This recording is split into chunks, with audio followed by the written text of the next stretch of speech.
আওয়ামী লীগ নিয়ে শীঘ্রই সিদ্ধান্তে আসতে হুঁশিয়ার করেছেন জাতীয় নাগরিক পার্টির মুখ্য সংগঠক হাসনাত আব্দুল্লাহ। মঙ্গলবার বিকেলে নিজের ভেরিফাইড ফেসবুক প্রোফাইলে দেওয়া একটি পোস্টে তিনি এই হুঁশিয়ারি দেন। তবে তিনি কাকে উদ্দেশ্য করে এই পোস্ট দিয়েছেন তা স্পষ্ট করেননি। আমরা দেখছি এখনো পর্যন্ত যে বিচারটা নিশ্চিত হয় নাই, আমরা সেই জায়গাটা দেখছি। এটার সিম্বল হচ্ছে যে বিচার যদি হইতো, তাহলে বিচার প্রক্রিয়াটা নিশ্চিত হইলে আজকে আমরা আওয়ামী লীগের কাছ থেকে আমরা অনুশোচনা পাইতাম, আমরা আওয়ামী লীগের কাছ থেকে ক্ষমা, এই বিষয়টা আমরা প্রত্যাশা ছিল। তো সেই জায়গা থেকে এইসব মিছিল তাদের ওই ধরনের আচরণের বহিঃপ্রকাশ, পেশিবাদী আচরণের বহিঃপ্রকাশ।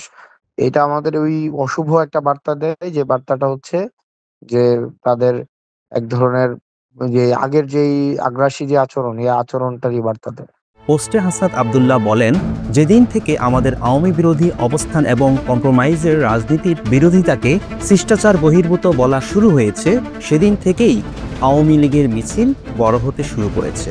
জুলাই অভ্যুত্থানের এই নেতা আরও বলেন, যারা কম্প্রোমাইজের রাজনীতি করছেন তাদের সতর্ক করছি, অতি শীঘ্রই আওয়ামী লীগ নিয়ে সিদ্ধান্তে আসুন, না হলে আপনারা করবেন কম্প্রোমাইজের রাজনীতি আর আমি করব শিষ্টাচার বহির্ভূত আচরণ। সাবধান করে দিয়ে পোস্টে তিনি বলেন, আমি শিষ্টাচার বহির্ভূত আচরণ শুরু করলে নিতে পারবেন না, সাবধান হয়ে যান।